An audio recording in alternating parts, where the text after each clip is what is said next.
अस्सलाम वालेकुम नाज़रीन, आप देख रहे हैं KPNHD और मैं हूँ समीना चौधरी। बाग में बढ़ते हुए भिखारियों की तादाद जो गैर रियासती बाशिंदों पर मुश्तमिल है, हमारे आने वाले वक्त के लिए ख़तरा है, जो हमारी रियासत की साख ख़राब करने का ख़तरा बन चुके हैं। आने वाले वक्त में उनकी औलादें हमारी ज़ुबान और रहन सहन का हिस्सा बनकर रियासत में इस काम को जारी रखेंगे। इस हवाले से आज टीम बाग स्काउट की सदर बाग स्काउट अब्दुल कदीर खान की सरबराही में DC बाग और SP बाग से तफसीली नशिस्त हुई, जिसमें लोगों पर दफ़ा 144 लगाने का मुतालबा रखा गया।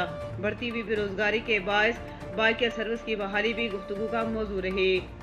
आए बाग स्काउट का हिस्सा बने और बाग की खूबसूरती, इसको अच्छा समाज और अच्छा शहर बनाने में अपना किरदार अदा करें, ताकि यहाँ के अवाम भी खूबसूरत अंदाज में अपनी ज़िंदगी बसर कर सकें और इस बाग को हम सही मानों में बाग बना सकें।